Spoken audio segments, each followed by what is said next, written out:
A condição do homem é trágica. Para onde quer que ele olhe, ele contempla o que pode destruí-lo. Os cristãos sempre levaram em consideração esse fato.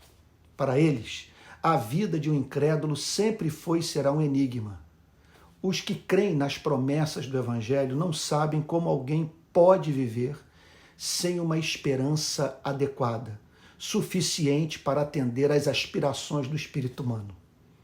Blaise Pascal, pensador francês, escreveu: é preciso ter a alma muito elevada para compreender que não há satisfação verdadeira e sólida, que todos os nossos prazeres não passam de vaidade, que os nossos males são infinitos, que, finalmente, a morte que nos ameaça a cada instante deve colocar-nos infalivelmente dentro de poucos anos na terrível necessidade de sermos eternos ou aniquilados ou infelizes.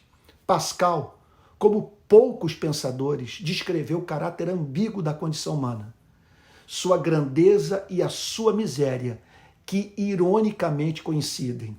Diz Pascal: a grandeza do homem é grande na medida em que ele se conhece miserável.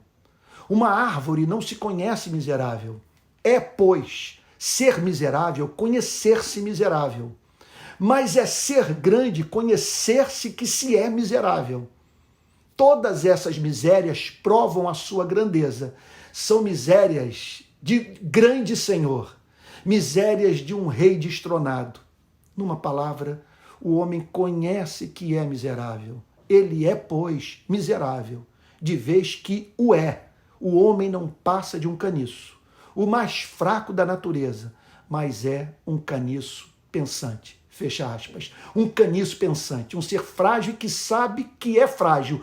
Como atender às demandas da alma de um ser racional e que se vê ao mesmo tempo exposto a tragédias das quais foge com horror? Como lidar com o receio de ter que enterrar os filhos em lugar de ser enterrado por eles, de ser abandonado pelo que ama, de se privar mediante a morte do convívio com alguém estimado, de perder a reputação, de ser objeto de uma escaramuça, de ser vitimado por um câncer, de sofrer um acidente grave, de presenciar a Terceira Guerra Mundial, ou de ver a disseminação de um vírus mortal ou um asteroide se chocar contra o planeta e destruir grande parte da espécie humana.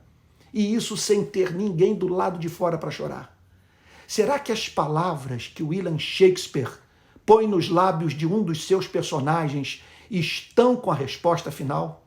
Olha o que ele diz: meu Deus, apaga a vela, a vida é só uma sombra, um mau ator que grita e se debate pelo palco, depois é esquecido. É uma história que conta o idiota, toda som e fúria, sem querer dizer nada. Fecha aspas. A mensagem de Cristo, por sua vez, nos apresenta uma forma de o homem aprender a lidar com os seus temores. Ele não transmite um mandamento tão além do que o ser humano julga capaz de alcançar, sem, ao mesmo tempo, revelar a razão de ser do mandamento. Cristo nunca pede do homem o que o homem não pode dar.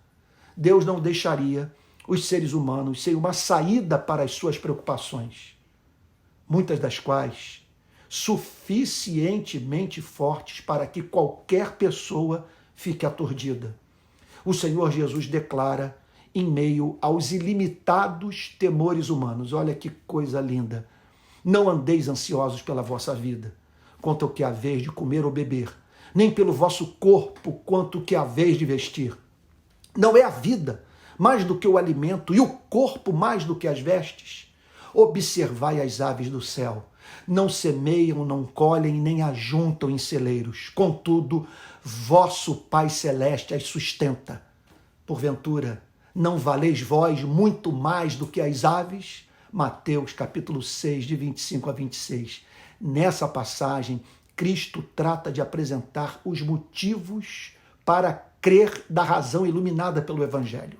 Sim, há duas formas de usarmos a mente: a natural e a iluminada. A fé cristã não tem nada a dizer àquele que rejeita o Evangelho. O Evangelho provê luz. Sem a luz do Evangelho, a mente humana terá de funcionar inevitavelmente sob a influência das trevas dos condicionamentos mais diferentes impostos pelo pecado. Sem o Evangelho, o homem natural pode até chegar à conclusão de que Deus existe. O que ele não conseguirá jamais será conceber um Deus confiável. Esse Deus nós só conhecemos na mensagem de Cristo, que nos ensinou a chamar o Criador de Pai.